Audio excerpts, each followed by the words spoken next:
So the only thing left for him to do after they had already settled on him marrying Poto in order to keep, I guess, peace between him and General Izzy and keep, his life a little bit longer, was for him to finish all of his pre-princely duties, so to speak.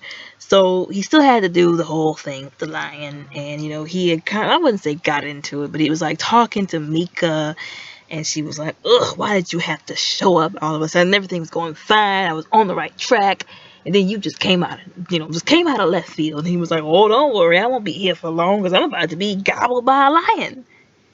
And for the first time, the two of them actually started to get along and connect as brother and sister. And so she started to give him like advice and all this kind of stuff. And she actually gave him advice, helped him, set up to get ready to do the rite of passage. Well, that's what I call it. And he basically made like a little cage out of bamboo. She helped him make it, basically to trap himself in once he got the lion's attention and had it to chase him, so that he could have it close to him without being mauled to death, so that he can get those whiskers. And he got them. He was like, yeah, I passed the test, woohoo. So they're like, okay, well, that's great. Now for the next one, which is they were basically gonna circumcise him in front of everybody. Now let me say this, and here I go again, but I gotta say this because I have to say this. I gotta get this off my chest.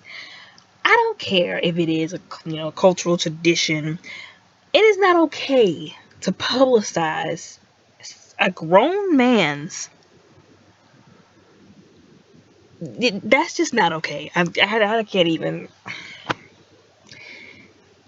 Why would you even publicize a circumcision like that? Like, that's just not okay with me. Like, nothing will make that okay. Like, that's just not something that you do publicly in front of a bunch of people. That's traumatic for a man. And pretty horrendous. But anyways, it was just a hoax. They were going to actually do it. They just wanted to see if he would have the courage to put himself on there.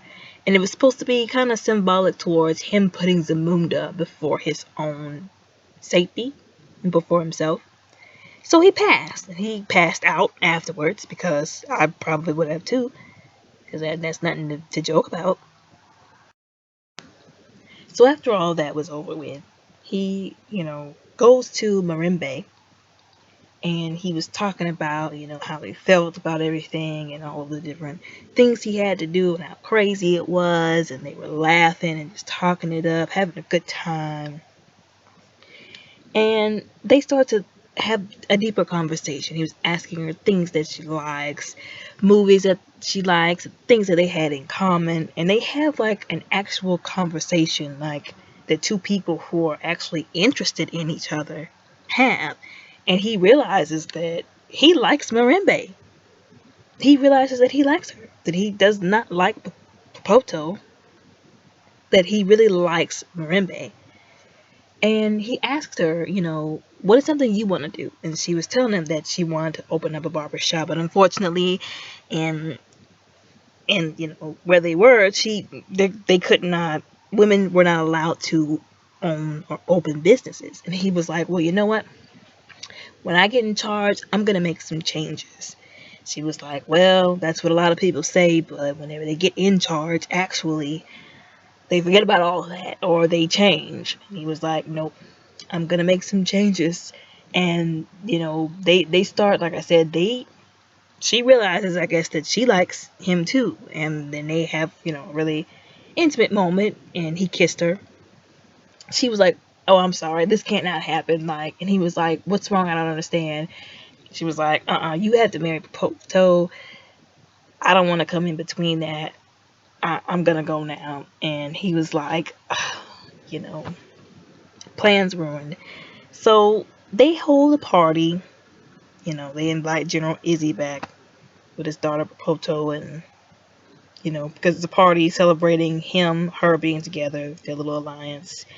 But he realizes again that he does not want to go through with this. So he decides, you know what? I want Mirembe.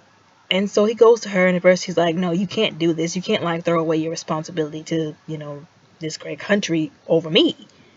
And he was like, but I want you, and that's how it's gonna be. And he left Bakoto standing there. It was a whole other situation again with what his father did, repeating the same mistakes with General Izzy's sister in the first Coming to America movie, where he told her to bark like a dog and never made her stop. And that's probably why General Izzy didn't really like him like that to begin with. And then he just decides to just up and leave with Mirembe. And the reason why he did is because he overheard General Izzy and Akeem talking about how they basically, used him, technically. So he overhears Izzy talking about some, oh yeah, this is a good pawn for our plan. I see you made the right decision. And it was really more of Izzy talking than Akeem. And of course, Lavelle gets the wrong idea. Anybody in that situation would be offended or, have their feelings hurt by hearing that, thinking that he only used him to get what he wanted. So he was like, you know what, forget this. So he leaves, he takes Mirembe, and he bounces out of there with his mother, who was, kicking it with the queen.